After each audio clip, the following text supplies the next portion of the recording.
Vítajte v Adrovej. V dnešnej časti si ukážeme, ako si spraviť vyššiu výbavu v aute. Napríklad také parkovacie senzory. Aké máme možnosti, Majco? No napríklad dať si tam živý parkovací systém do auta.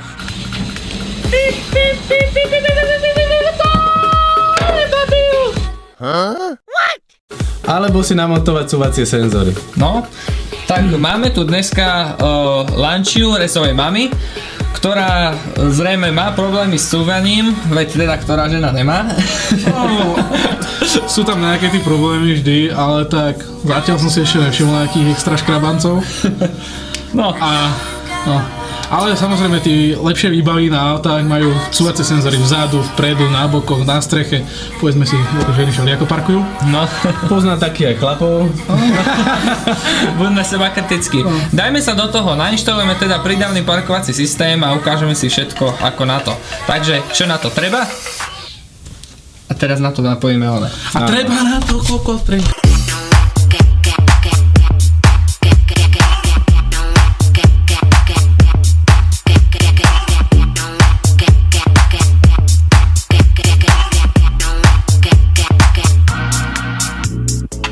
No, potrebujeme nejaké základné náradia, ako je račná, nejaké tie predĺženia, keď sa nevieme niekam dostať, samozrejme vrtačku vybitú, to je najpotrebnejšia vec, a samotný kit cúvacích senzorov.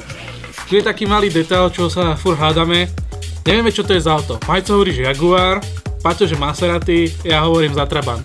Napíšte nám do komentárov, čo to je za auto podľa vás. Ale to podľa mňa, to auto z toho vznikne. To auto z toho vznikne, keď tam dáme cúvacie senzory, ne? Som chcel vidieť, čo sa stane s tvojím X5. Ale čo tam je? Takže manuál s návodom. Máme tu vlastne aj ukázané, že čo to robí, že bí a podobné. Takže manuál, modem, do ktorého sa všetko strká, a parkovacie senzory. Jednu veľmi dôležitú vec, čo je vykružovák, ktorý dáme do vrtačky, pomocou ktorého vlastne vyvrtáme tie diery na cúvacie senzory. Takže to už je súčasťou balenia. Hej, to je súčasťou balenia. Vždy je to súčasťou balenia, nakoľko vždy, môže teda, ne vždy, ale väčšinou býva tak, že tie senzory nemajú rovnaké priemery. Takže, Lucky, ideme na to, nie? Ako prvý krok si vypracujeme kufor a vymontujeme zadné svetlo, na ktoré budeme cúvacie senzory napájať.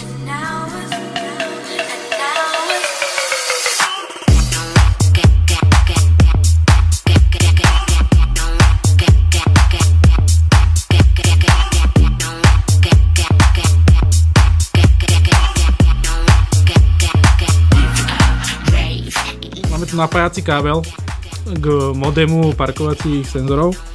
Takže musíme to napojiť na parkovacie svetlo. Parkovacie svetlo si zistíme ľahko, rozoberieme takto. Plusko je spodok, obríz je mínus, čiže plus, mínus, plus, mínus. Máme dve krásne veľké plochy, na ktoré sa to dá naletovať, takže no problém. My to zatiaľ pre test iba podstrčíme, neskôr to zaletujeme.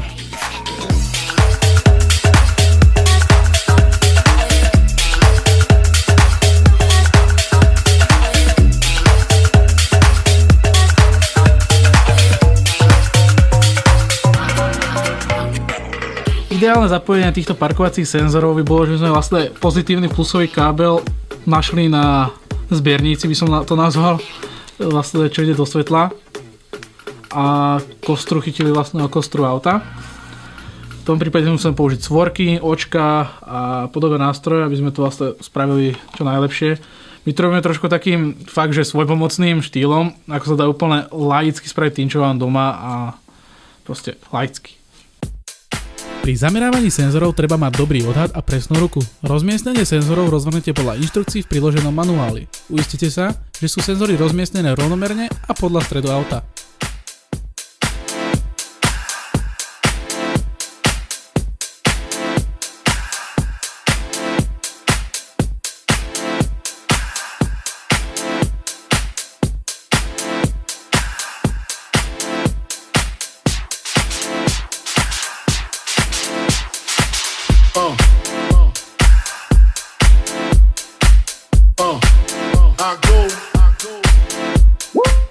Takže cúvacie senzory sme si rozvrhli, aby boli čo najefektívnejšie, podľa manuálu samozrejme.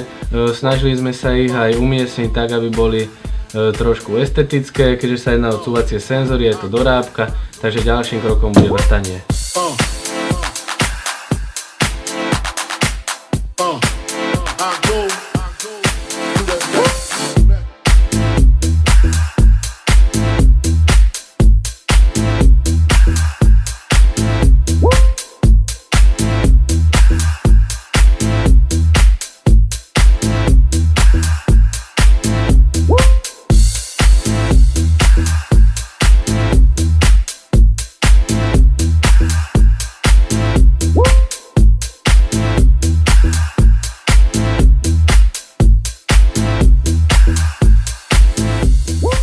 Takže máme tu parkovací senzor, ktorý dáme káblom dopredu, potom ho umiestnime do narazníka tak, aby tu nás značka up, ako smerom hore, bola smerom hore. A na druhej strane, vlastne kde je konektor, ktorý sa zapája do toho modulu, máme naznačené písmenko D, to sa zapojí do toho písmenka, ktoré máme na modulu, do Dčka.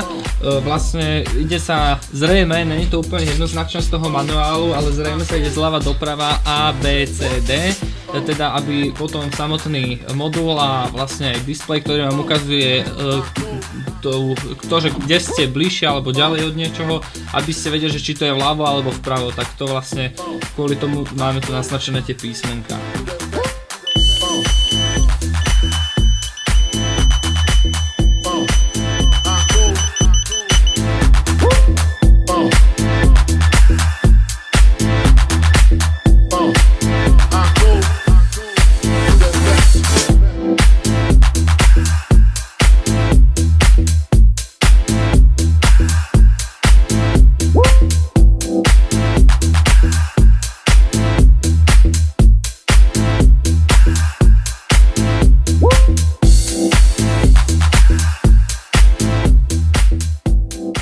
Po zastrčení senzorov musíme vyriešiť upevnenie kabeláže v nárazníku. Káble v žiadnom prípade nesmú len tak visieť alebo opierať sa o výfuk.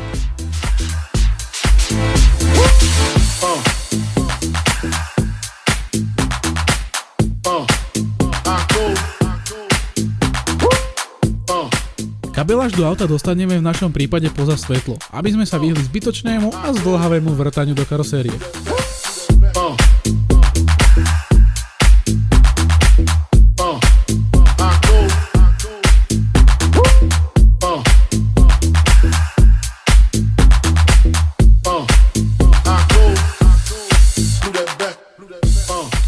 Takže nesmieme zabudnúť na displej, ktorý nám vlastne zobrazuje vzdialenosť od predmetov, ku ktorým cúvame, parkujeme. A kábel by mal byť dosť dlhý, takže smelo na palubovku.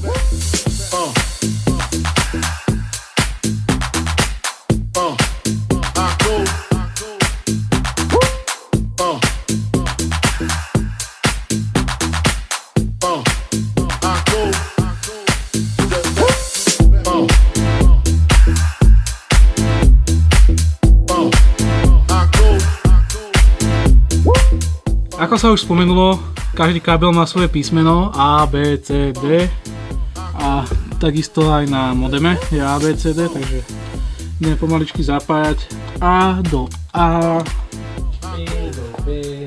B do B, vidíte, takto do Bčka. Ďalej tu máme Dčko do Cčka a Cčko do jednotky. Ne, to je koaxiál.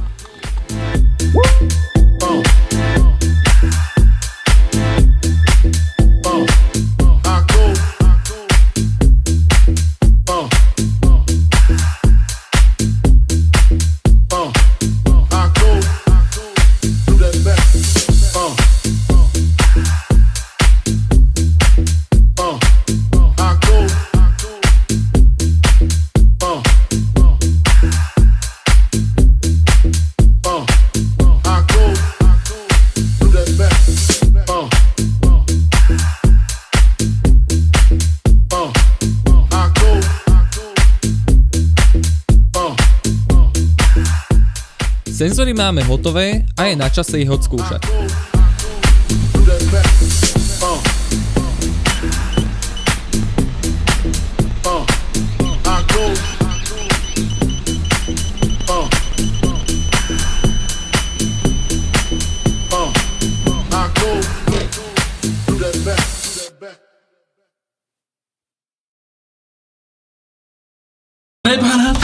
Trenka. Vítajte v Adrovej Display. Vítajte v Adrovej Display. Kábel. Vítajte v Adrovej Kábel. Display. Kábel. Vítajte v Trenka. Trenka. Display. Kábel. Kábel.